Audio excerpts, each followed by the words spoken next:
Teachers are the most important people in the world. I truly believe that. I think that teachers are so hamstrung by so much BS. Teachers go into education because they want to help kids, and they end up having to check a whole bunch of boxes. I would let teachers of going back to the root cause of why they wanted to be teachers in the first place, give them sufficient structure and sufficient oversight to make sure that, enough learning outcomes are made, but equally recognize that teachers have a different role to play, and let the teacher figure out how do they create the best sense of wholeness in their school and their community for the students, and let teachers go back to why they wanted to become teachers in the first place.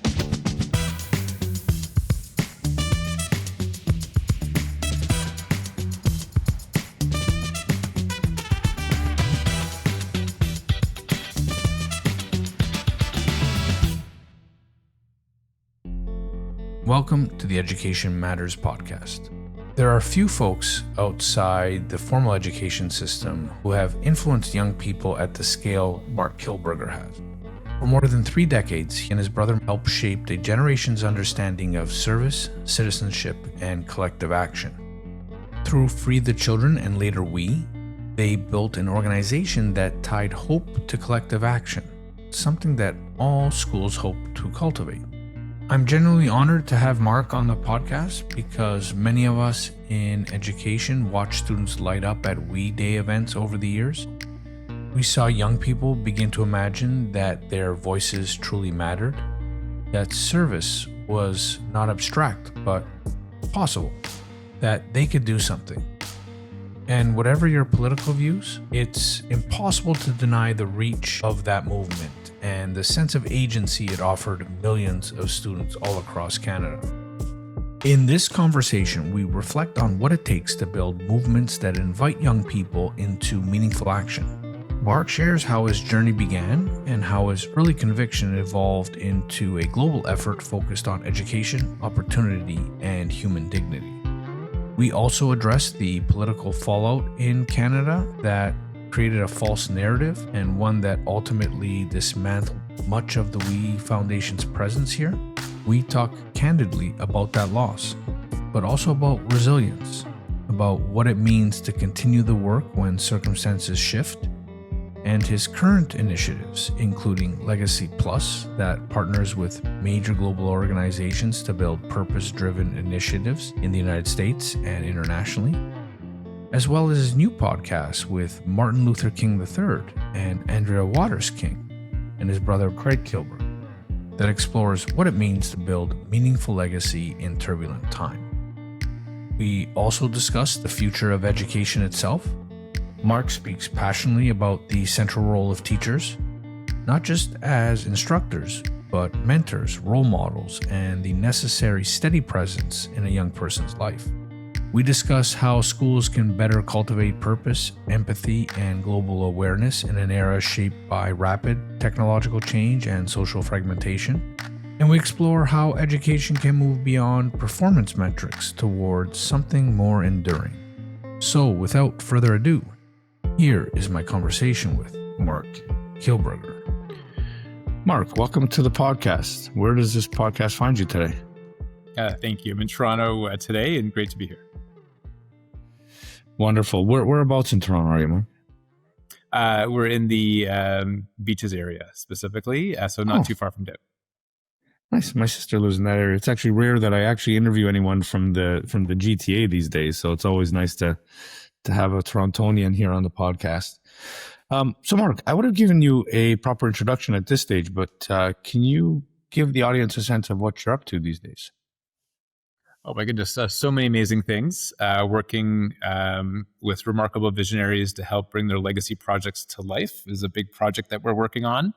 And get to work with people like the son of Dr. King, Martin Luther King III, and his amazing wife, Andrea Waters King, in preparation for the 100th birthday of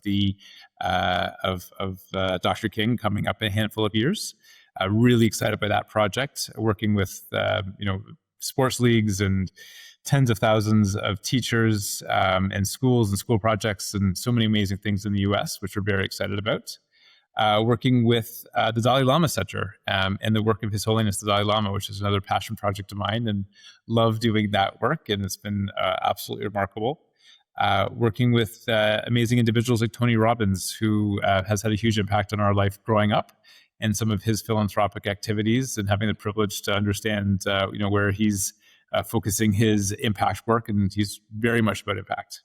And then on the personal side, working on a lot of efforts around longevity, health, and wellness. It's a personal passion project of mine, and working with amazing individuals, one of Canada's foremost longevity doctors named Dr. Tim Cook, and a gentleman who started something called Biohacking. His name is Dave Asprey, and we're working on this amazing initiative called Unlimited Life. So many remarkable projects with our team, loving getting up every morning and having so much fun. Well, everyone who's listening who thinks they're busy, I think you just put them to shame. We all have our journeys. Yeah, fantastic, Mark. And I'd love to dive into all of that. But one of the things I love that you're doing on the podcast, the My Legacy podcast, is you really get to know your guests. And that's kind of a structure that I've had here. So I'd love to, take you back and get you to give the audience a sense of where and when you grew up.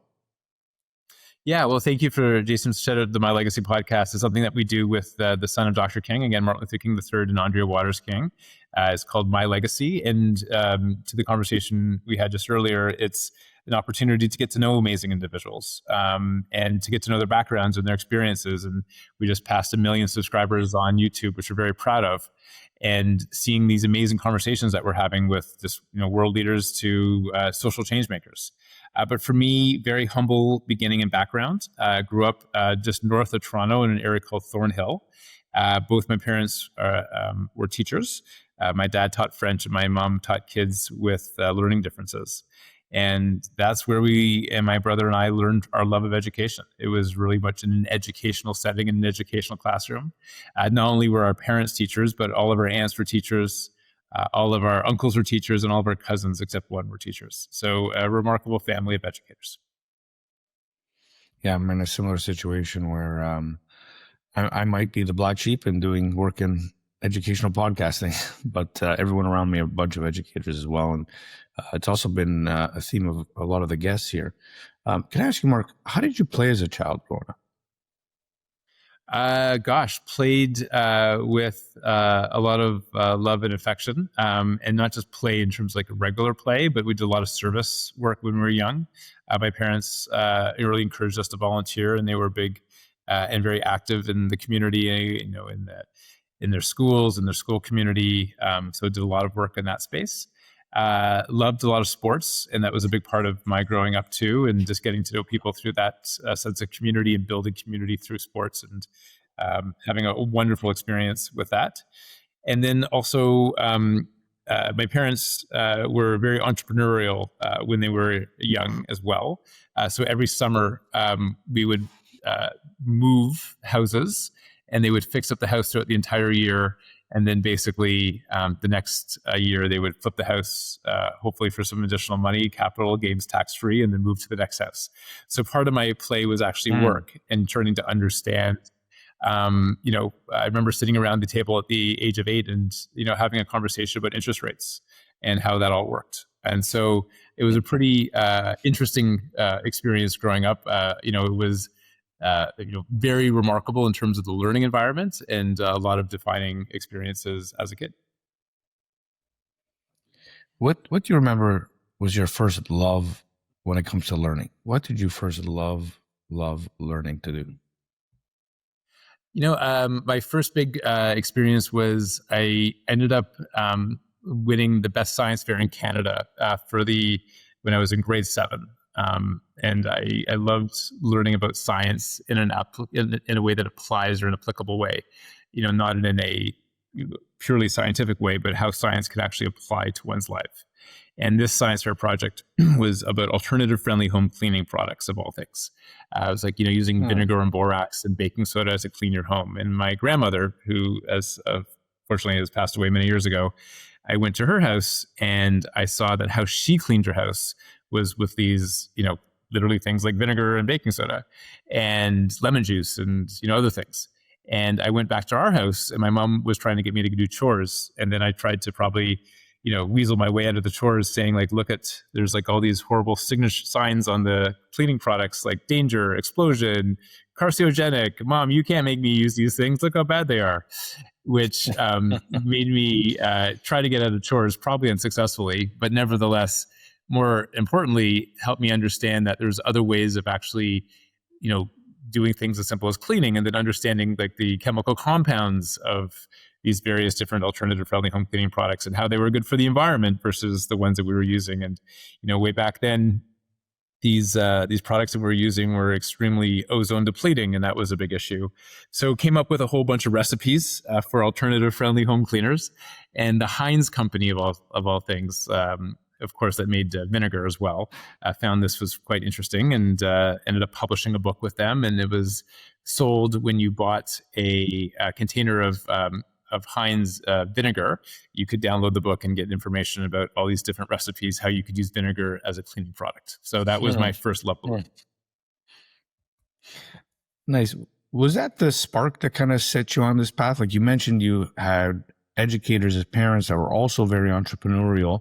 So I can already see some of the, the building blocks to the kind of career and life you've built. But was there something in particular that, kind of sparked you and or moved you into the work that you do? Wonderful parents that really led by example. Really good down to the earth, just really good people who led by example. And again, not just my parents, but everybody in my family, as mentioned, were educators. And I just really want to express love and admiration for all the educators out there. It's, in so many words, a really difficult job at times, and often a thankless job at times, candidly. And it's such an important job. And I would argue the most important job. And being in around that environment is really what set my spark, and just being fully immersed in education, both inside and outside the classroom. So most of the audience here, especially the Canadian audience, it does verge, globally now, but a lot of the Canadian audience will be very familiar with your work from Free the Children and We, and you started that when you and your brother were both quite young. What was that like? How did it come about, and sort of what were your biggest challenges in scaling that from like a small youth movement to what you've built it as a global organization? Well, it was definitely some remarkable experiences, to say the least, and ups and downs, and just some amazing learnings, and just loved doing the work that we did over all those years. But Craig started my brother Craig started when he was 12 years old. He read about the story of another 12-year-old boy in our local newspaper, the Toronto Star, who was a freed child laborer who spoke out against child labor and was killed for speaking out. And Craig saw this article, and Craig was 12 years old also at the time, and then took the article to his grade 7 class and said, I don't know, what to do, but guys, we need to do something. He's 12, we're all 12, we're many thousands of miles away, and we've had totally different lives. Is there anything we can do to help support young people our age who are involved with child labor? And they started a small club in their school, and they started doing petition and letter writing campaigns and so forth as well. And he asked me for my help shortly thereafter. And that's where, a lot of our initial work began. And people like Oprah Winfrey and others took us under their wing early on. And, a lot of luck and some significant hard work in between, and a lot of loving support of some amazing individuals, teachers in schools, and others who are still involved to this day, help support our projects. And our mission was really twofold, was to empower the next generation of young people to find issues and causes they cared about domestically, including here in Canada, but also in the US and the UK and other places where we had our operations, and then also internationally, doing the work on an international basis. Doing school building programs, education programs, water programs, health programs, built college, built a university / hospital, many other projects. So it was a remarkable journey, and had a huge impact on hundreds of thousands of kids. So a lot of your sort of initiatives are, at the kind of intersection of business, philosophy, philanthropy, education. How do you view the way you've kind of connected these in-between spaces, if I can put it like that? Like, it seems like a very eclectic way of thinking about work and mission and education? Our view of impact is, how do we create the greatest impact with the limited time and limited resources that we have available to us. And we think that, especially in Canada, but the situation in terms of the limitations placed on charities and social enterprises and so forth is extremely difficult. And so you have to be very diligent and working within the system of how the Canadian government structures charities is very hard. When we first started, charities couldn't really earn their own income. You had to be reliant on donations, unless you got a specific waiver. You were, the Salvation Army. That subsequently has changed, but not changed enough. We think that businesses can have a huge impact when it comes to creating something called social enterprises. And social enterprises are businesses that basically, measure the impact that they're making, not just through profits, but through the type of impact that they're making through their products, their services, their activities, and so forth as well. And we think the business sector has a huge opportunity to do. And there's traditional businesses, that's great, but there's a middle space where, for example, we were doing socially responsible volunteer trips, or we were selling handmade products from women around the world to economically empower them. And these are all things that made no quote unquote traditional business sense if you're seeking to maximize profits, but had a huge impact when it came to the work that we were doing. And so, unfortunately, again, I think in Canada and to a certain degree, the U.S., we're far behind Europe, especially some of the Scandinavian countries that have looked at this sector in a very different way, in a way that you can't be entrepreneurial and you can be impact driven at the same time. What does that look like, Marc? It looks like, tax breaks for companies that are impact focused. It looks like, loans or corporate structures that can be created whereby companies that are specifically focused on impact can raise capital in a more tax efficient way or deploy capital in a more tax efficient way. It means the removal of red tape, which we tend to be really good at in this country, on helping entrepreneurs be successful, especially with impact-driven activities. There's a lot of different initiatives. There's a whole series of white papers and, commissions and studies that have been done, but unfortunately very little has been enacted. How do we make that jump? Because I see a huge parallel in education and education policy, right? Like, we research and publish papers and white papers to death. And I think by and large, I'm fairly certain by and large, the audience listening to this knows the kind of things that need to be done. Can you give any insight into how you think we should be moving from, how do we enact these kind of policies and things structurally? Like, is it a matter of, you guys like you and I running for office and getting elected and changing laws, or are there other, kind of more efficient ways of doing that?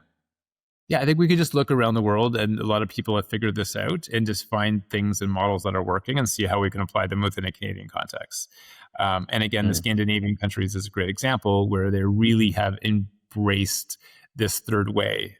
The social enterprises being, charities allowed to be more entrepreneurial, charities allowed to raise their own income outside of actually seeking donations. So the models exist. And so, I think something that Meta does, take a tip off what Mark Zuckerberg does, which I don't agree with a lot what he does, but one thing he does is he copies really well.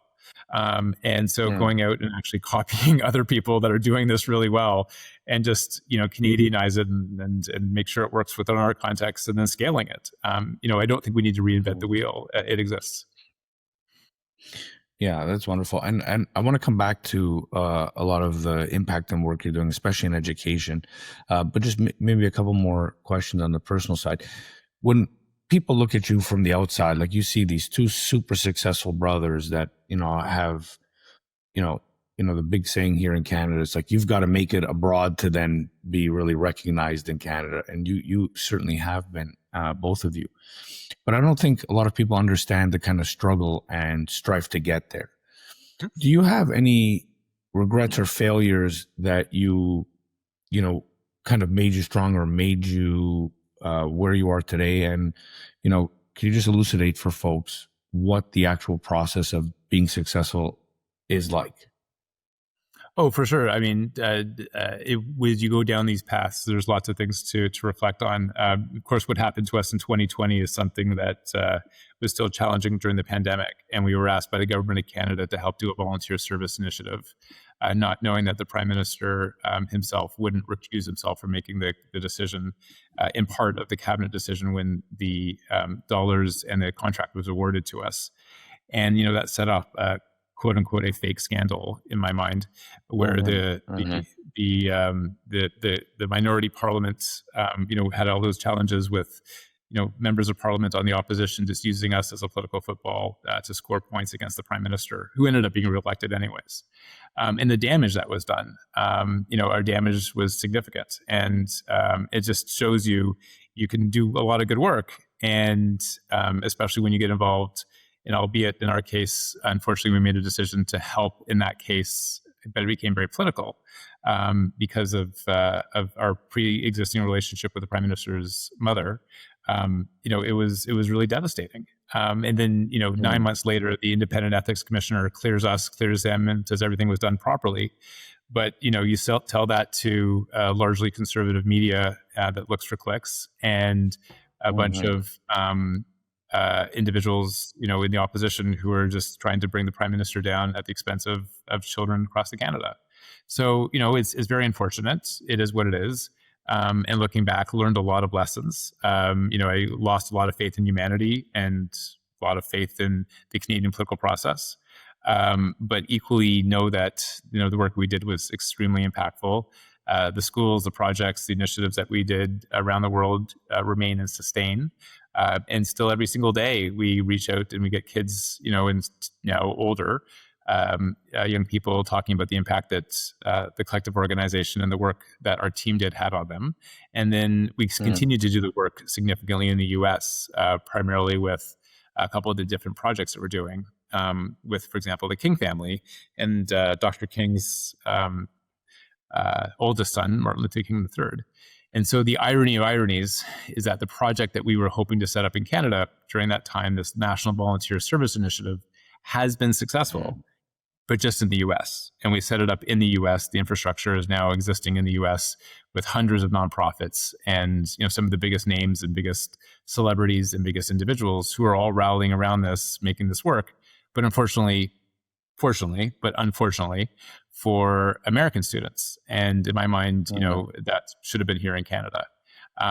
But life takes you in different paths. And looking back at it, interestingly, Jason, it was the worst time of our lives. But that now being said, in retrospect, it was actually the best thing that ever happened to us personally, because we were able to recalibrate and refocus and spend more time with our family. And just, I'm a different person. I feel so much healthier and better. I was just running on empty. And now we're doing such amazing work literally around the globe with some of the biggest names in the world, having a bigger impact than we ever thought was possible. And so it's funny how life throws you these curveballs and you end up doing things that you never thought were possible because of them. Yeah, well, if I can comment on that, I mean, to me, it's a great tragedy. I've been to some of the events that you've done here, and the response from teachers and students was like nothing I've ever seen before.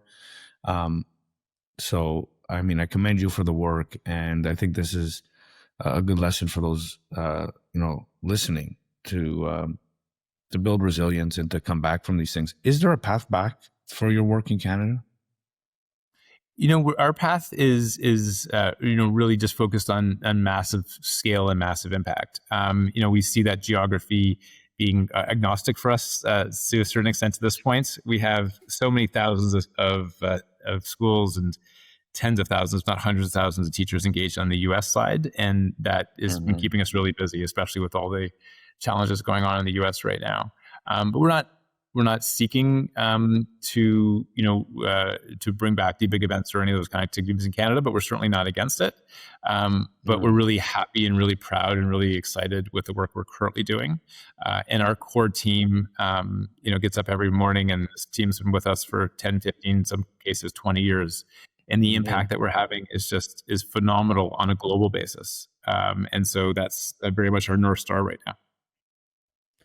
Well, I think that's phenomenal, but I am through and through a Canadian. To me, this is something that that has to be reignited here. I was born here.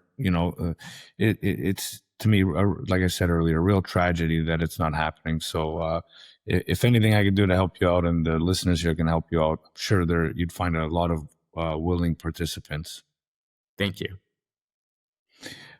Okay, so on that note, Marc, let's switch to talk about public education and service in public education. In your view, like what are and what I love about your perspective is that it's global, right? We talk a lot here about Canada. We've had superintendents from the U.S. as well.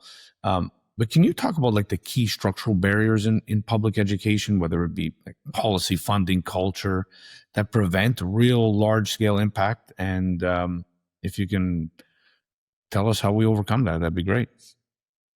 I think this is just such an interesting and difficult time to be in public education. And that's where my heart goes to, because that's where I've grown up, and I'm a product of the public education system, and my parents both taught in the public education system. That being said, it's really challenging. That nothing that your listeners don't know, but I think AI is going to change everything. I really do. We work with tech entrepreneurs on a daily basis. We know the team at Microsoft exceedingly well. We've worked with them, for 2 decades at the senior utmost level. And just to see what's coming and what's changing and how rapidly it's going to be changing is slightly mind-blowing. And even the health area, which I'm also now intimately involved in, we work with high net worth individuals to help elongate their life. It's just a passion project of mine. It's kind of what I do on the side of the desk. You see how even AI is changing all of healthcare, and it's just remarkable. Like I was just with a CEO founder last week, or the week before in Kenya, and he was saying that with 80+% efficiency using his technology, which is very well refined, he can predict just by voice technology, like i.e. how I'm speaking to you right now, Jason, whether somebody has diabetes or not. It's just amazing to see. And his example was, the future of medical diagnostics will be with your voice and a scan of your retina. And that's how you're going to now, stand in front of your computer and find out what's wrong with you. And just to think of just how mind-blowing that is, and how that applies to education, and how education is changing just so rapidly, and the traditional structures of education.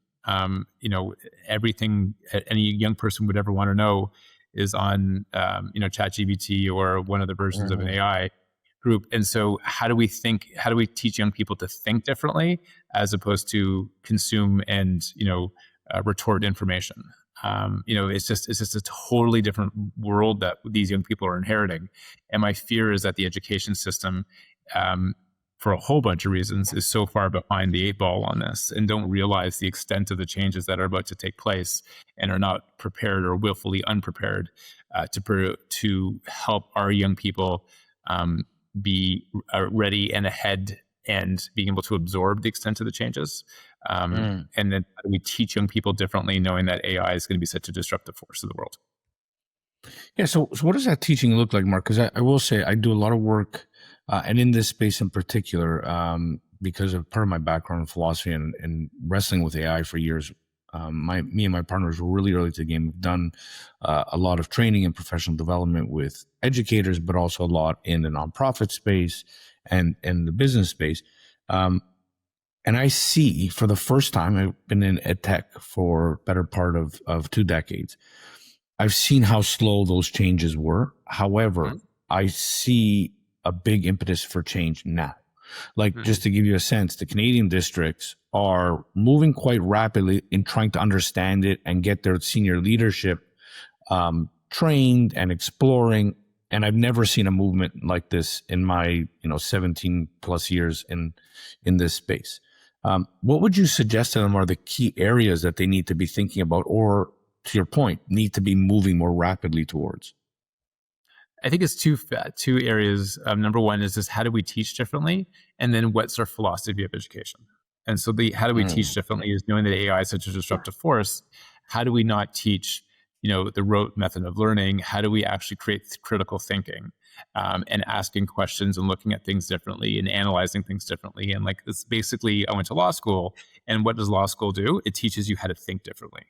And how do we teach young people how to think differently? So that's number one. Then the philosophy of education is the second area, which I think needs some TLC, is why are we teaching young people to think, and for what? And like kind of going back to the why. In Japan, they have this wonderful tradition. You have to ask why 7 times to get to the root of something. And at the end of the day, this technology is such a disruptive force, both good and bad, that we need to go back and we need to have young people feel a sense of meaning, purpose, love, connection, some very basic human emotions that technology will never be able to provide. And a sense of connecting to others, and a sense of helping to understand their feelings, and a sense of true connection to their teachers, perhaps not in a traditional academic way, but as a sense of mentorship, and a sense of somebody who's looking out for them, who wants to see them succeed, and who really cares and deeply loves them, albeit, just in terms of a relationship, because that is missing in so many young people's lives, both because of socioeconomic issues and everything that comes, inherited traumas, epigenetics, all that kind of stuff that comes from there. But technology is going to replace so much of what we're training young people to do. So who young people are becoming is the different question. How do we actually train and help young people become the best versions of themselves, and help young people become the best version that's connected to themselves? This technology is actually going to disconnect us from so many things. It's going to disconnect us from others. It's going to disconnect us from human interaction. It's going to disconnect us from the type of relationships that, we would normally have. And so the most important relationship that a young person needs to have is with themselves. And they truly need to have the best possible relationship with themselves, love themselves, and have a supportive adult relationship and relationships around them. And so seeing education as a means to foster some of the most important basics, and the most important basics are the relationship that young people have with themselves and their mentors, including their teachers, and going back to some of the basic human emotions that will create the wholeness among kids. And those young kids, as a result, will become great people who will then be able to use the technology to their advantage, as opposed to the technologies using them to simply extract additional dollars or profits out of them, which tends to be the case. From your mouth to the ears of administrators, policymakers, and technologists all across the globe, because I think there is let's call it a Silicon Valley version of education, and I think you've probably read some of these schools already, completely AI teacher enabled. I think, to me, is the death of culture, the death of civic society. So there is going to be that, cost savings kind of approach to plopping some robot of whatever form in front of folks. And I think it should be obviously the last place that ever gets touched by AI is like you're saying, the teacher to student relationship. Are there any structural pieces? Just on that point, because I think what you said was so valuable, that teacher-student relationship, and I really want to commend you for saying that, because so many people in the next version will be say, teachers can be scaled down. We don't need as much teachers. Teachers could be there, to turn on to simply problem solve or whatever it is. No, that's not what teachers are for. Teachers are there to mentor and to love and to nourish kids. And that is nothing that a machine can ever do. And if we think that we're there to produce robots, well, sure, but that's not what education's about. Education's about providing and creating great citizens who are contributory and who have a great relationship with themselves, with others, and who want to make the world a better place, and want to make society a better place, and want to make our country a better place. That can't be replaced. And you can train, any AI model show the blue in the face, and it's not going to accomplish the ultimate goal of creating whole, awesome, balanced, loving, caring, engaged kids. It's going to create more productive kids. It may create more, smarter kids when it comes to standardized tests or whatever it is. But is that our objective? Like, I remember, one of our mentors growing up many years ago, he subsequently passed away years ago, however, was Stephen Covey, who wrote The 7 Habits of Highly Effective People. And we used to go to a conference every year, and he would mentor us because, candidly, he didn't want to talk to the adults, and we were kids back then, and he liked us, and he kind of took us under his wing. And, I've read The 7 Habits many times. I'm sure many of your listeners have as well, but one of my favorite is begin with the end in mind. at the end of the day, what are you trying to accomplish? Like, then once you figure out what is the end in mind, what is your objective, you work backwards. And I think the problem is that we have lost focus of what is the end in mind. We're so busy doing and so busy trying to catch up and so busy trying to compete. But for what? Like, what are we actually trying to do in education? What's the purpose of education? Let's go back to the basics. Let's go back to why are we doing what we're doing? Why are we putting these kids through these programs and activities and taking them out of their homes and putting them in this, structured initiative? For what? And yes, there's a bunch of reasons, but at the end of the day, we need to make sure that we are really clear with what we're trying to accomplish, and then how to use technology to advance that outcome, as opposed to just using technology to advance any outcome, which seems to be the plan right now. Yeah, I couldn't agree more. Do you have any resources or any folks that you're following on this as to the new big question of the why? Like, there was obviously, I don't know how familiar you are with Neil Postman, but like Neil Postman was writing about this in the late 70s, that the education system is missing the true purpose of education, which is, education, and not only for a career, but education for a good living and a democratic society. Have you been reading anything or anything come to mind that would be useful for the listeners? Well, I'm a chancellor at a college in Kenya. It's a top nursing and business college in Kenya. It's called Legacy College. I'm one of the co-chancellors, and one of the other co-chancellors is Simon Sinek, who wrote the book Start With Why. And it's not an education format, but I always go back to his point of, like, at the end of the day, people buy in not how you're doing it or what you're doing, but why you're doing it. And I know it sounds so basic, and it, Jason, slightly answers your question, but it doesn't, because you're looking at this rightly with the education lens. But at the end of the day, what he is saying is that this has to be part of our ethos. And we can't assume that the AI technology is going to have the right outcome in mind. We have to have the right outcome in mind. And then we need to use the AI technology to back into the outcome. And so as all of us in education, including me, I've got 2 young girls, care about deeply about the impact of education. It's not whether to use ChatGPT to write an essay. We're having the wrong debate. Who cares, in my mind? It's not what that is. It's about, what is ChatGPT doing to us, for us, and what is the outcome that we're seeking, and how do we use ChatGPT or any one of these other initiatives to help us accomplish what we're actually seeking. Let's stop and actually have the most important conversation, which is, let's begin with the end in mind of what we're actually seeking to do with an educational context, and then work backwards from there.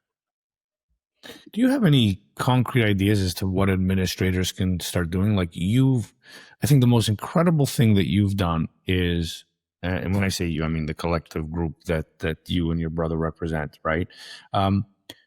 You've had this really outsized impact from outside the education space. If you could more deeply connect or advise school districts, public school districts all across the globe, what are some things that you would strongly suggest that they can start doing immediately that will make an impact to understand this greater purpose, develop greater citizens, critical thinkers, like you mentioned? I'm going to be very controversial here. I'm going to use a 4-letter word that's not often allowed in education, and that's love. Young people need to love themselves. They need to love each other. They need to love the world that they're inheriting. And we teach young people how to do things. We don't teach people why to do them often. Love is an important healing force in all of our lives. And we tend to shy away from this stuff because some find it woke, some find it woo-woo. At the end of the day, it's the most healing, remarkable thing that one can do is when one is actually connected through love to themselves and others. There's a powerful force that's created that allows young people, especially, to feel a sense of meaning and purpose, and they can go find their passions and do what they can do in the best possible way. And they become productive members of society because they're focused on the right thing, which is contribution, growth, meaning, purpose, and all the things that come from that term, which is love.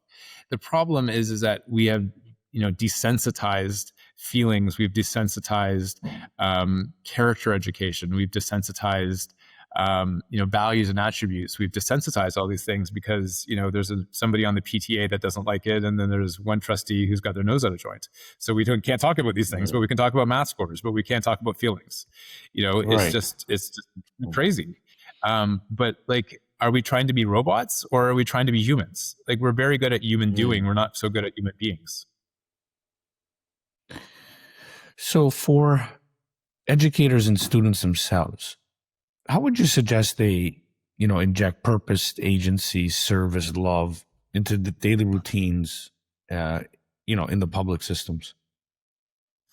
Well, I think teachers have such a critical role to play because I think so many kids don't have that stability, don't have that unconditional love, don't have that sense of connection in their homes because parents are working often 2 jobs and different socioeconomic issues. And, some of them might be coming from, different countries where they've impacted significant trauma in their lives, or some of them might be from traditions, including some of the unfortunate work that we've have to deal with when it comes to young people who have had violence in their background or whatever it is. The point being is that that's the role of an educator. It's not just teaching reading, writing, arithmetic. It's teaching young people to be good young people and to serving in that role model role when parents unfortunately sometimes can't serve and don't know how to serve because they've never been given those opportunities.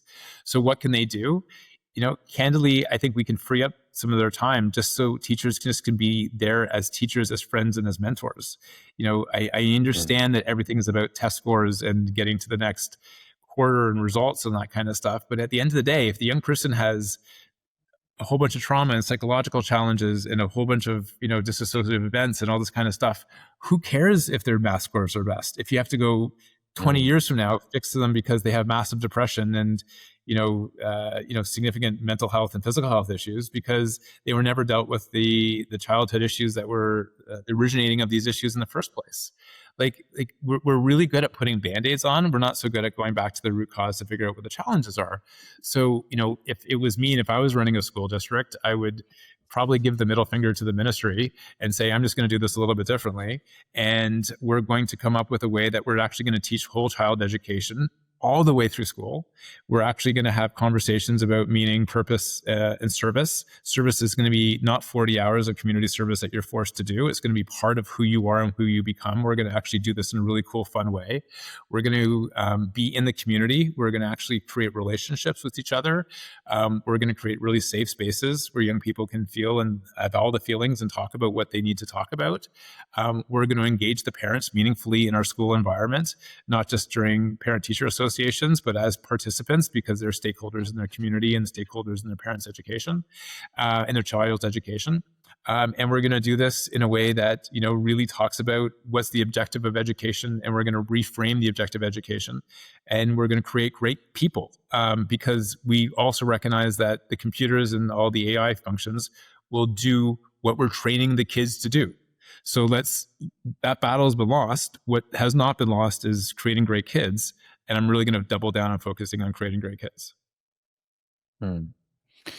If you look to the future of education, let's say 20 years down the road, what does it look like to you? The good, the bad, the ugly? I don't think we're on the right path because all these curriculum expectations that are usually set by the ministry are not going to take into consideration the rapid changes of technology that we talked about and the objectives that we're seeking. I think it's just everybody's like in the murky middle on this one, and we need to evaluate. What do I see education? I see education going through the craziest acceleration of technology that's ever been done in the history of humanity. I see a lot of teachers feeling out of sorts and out of place because they don't know what their role is, and administrators and educators trying to redefine a new role. I see kids knowing technology way better than the teachers do, and the teachers need to find a new way of engaging the kids that is not just about the technology, but it's about creating wholeness.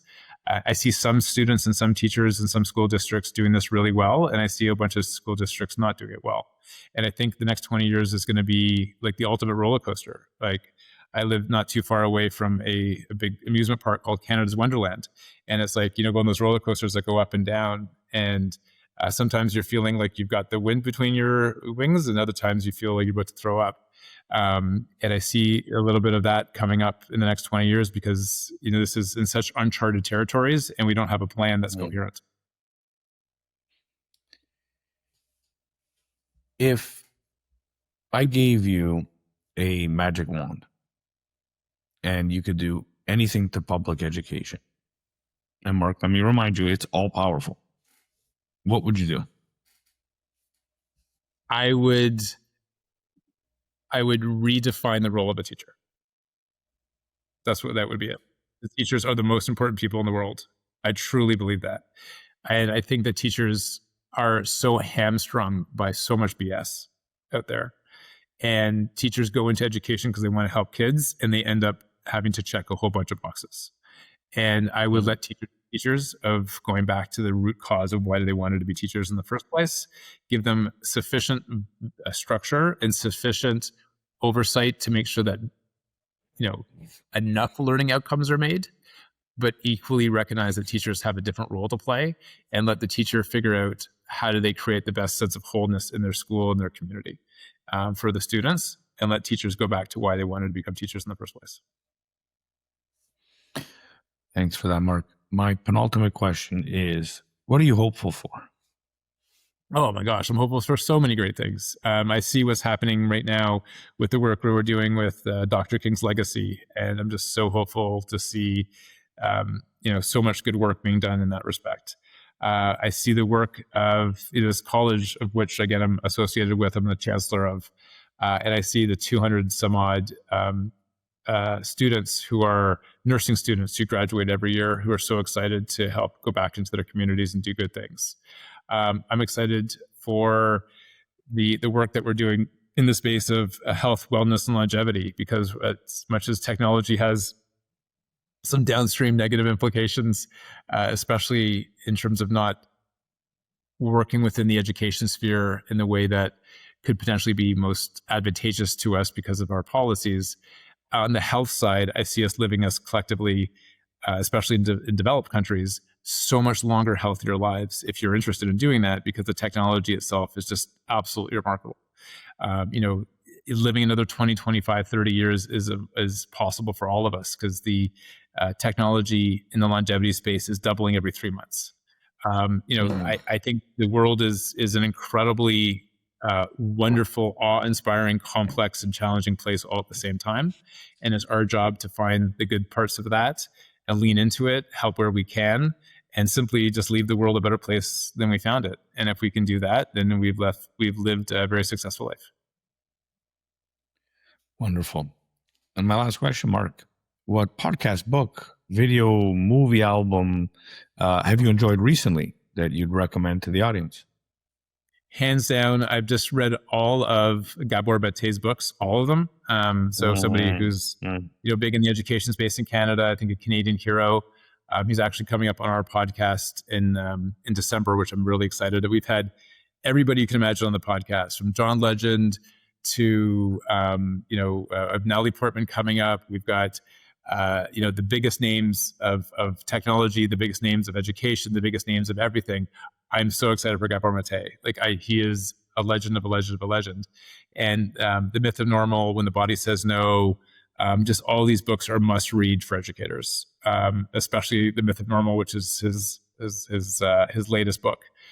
Can't recommend it enough. It just reframes so much in terms of trauma, epigenetics, education for that matter, health, wellness, life, love, everything in between. Big fan of his work. With that, thanks for being on the podcast, Mark. Really appreciate it. Appreciate the time, Jason. Nice to have a chance to chat with you and your viewers. This podcast is recorded on the Territory and Treaty 13 lands of the Mississaugas of the Credit First Nation and on the traditional territory of the Huron-Wendat and the Haudenosaunee. The show is edited and produced by the marvelous and talented Andrew Mastroianni. If you like what you're hearing, make sure you subscribe to us on Spotify or wherever you listen to your podcast. Until next time, remember, there's absolutely no inevitability as long as there's a willingness to contemplate what's happening. I'm your host, Jason Buccheri. Until next time.